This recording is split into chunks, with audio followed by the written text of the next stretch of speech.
So, what if I told you that one of the absolute best tools for having great conversations in English is something you see, feel, and experience every single day? Yep. Today, we're not just going to talk about the weather, we're going to master the art of it. Let me ask you this. What is the number one surefire way to start a conversation with, well, anyone? A total stranger?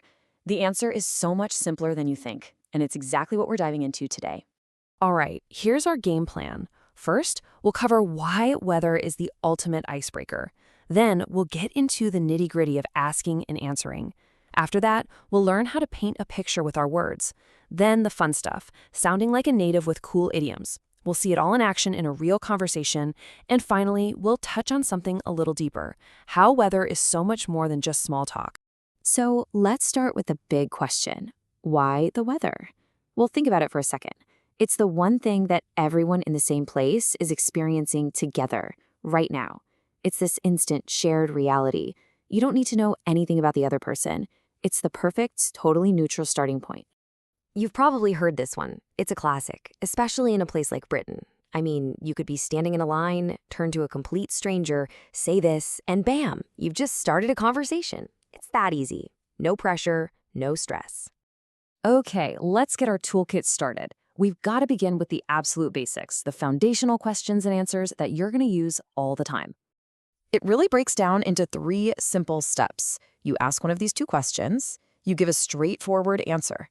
But here's the secret sauce, the thing that makes it feel like a real chat. You add a little extra detail. It could be a guess about the rest of the day or how it makes you feel. That's what makes all the difference. Okay, so we've got the basic structure down. Now let's add some life to it, some color. Using more descriptive words is how you take your conversation from "it's cold" to something way more interesting. So let's talk temperature. It's not just hot or cold, right? There's a whole spectrum. When it's so cold you can see your breath, you don't say it's cold. You say it's freezing. A nice autumn day might just be cool. And understanding the difference between warm and hot, well, that's super important. And this is that crucial difference I was talking about. If you say it's a warm day, that sounds lovely, like perfect for a walk. But if you say it's a hot day, you're saying it's kind of too much. You're sweating, you're uncomfortable. That one word changes the whole vibe. And for what's happening up in the sky, these are your big 5. They're your building blocks. Of course, you can get more specific, right? Like partly cloudy if there are just a few clouds, or overcast if the whole sky is gray.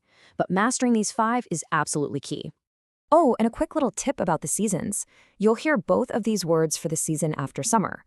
Autumn is a bit more common in British English, and fall is what you'll usually hear in American English. They mean the exact same thing, so it's good to know both. You ready to really level up? This is how you start to sound supernatural. English is packed with idioms related to weather. They're everywhere. Let's check out a few of the most common ones. This one's a classic. If someone says it's raining cats and dogs, it just means it is absolutely pouring outside, a total downpour. It's a really vivid, kind of funny way to describe heavy rain. And yeah, don't worry, no furry friends are actually falling from the sky. It's just an expression. Now you'll hear this one all the time. It's a really gentle, polite way to say you're not feeling well. Instead of saying, "I'm sick," you can just say, "I'm feeling a bit under the weather today." I love this one. It's such an optimistic phrase. It basically means that even when things seem bad, that's the cloud. There's always something good or hopeful you can find in the situation. That's the silver lining. All right, we've gathered all our tools, the basic questions, the descriptive words, the idioms. Now for the fun part. Let's see how this all clicks together in a real, natural-sounding conversation. Okay, so let's listen in. Speaker A kicks things off with a simple idea for the weekend, a trip to the beach. You can already guess what's coming next, right? And there it is, of course. Before you make plans to go to the beach, what's the first thing you do? You check the weather. It's such a natural and important question. Now listen closely to how Speaker A answers. He says, it's supposed to be sunny and warm. That little phrase is so important. We use it all the time for forecasts because, well, we all know the weather forecast isn't always 100% right.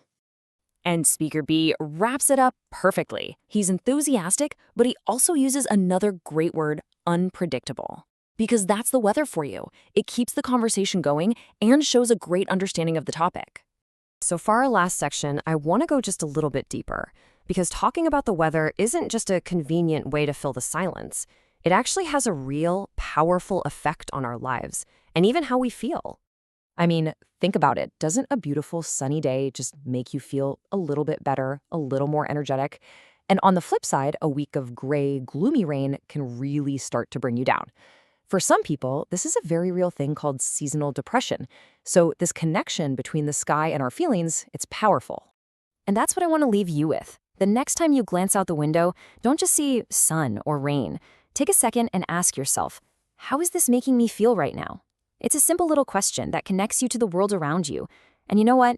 Maybe even a little bit more to yourself.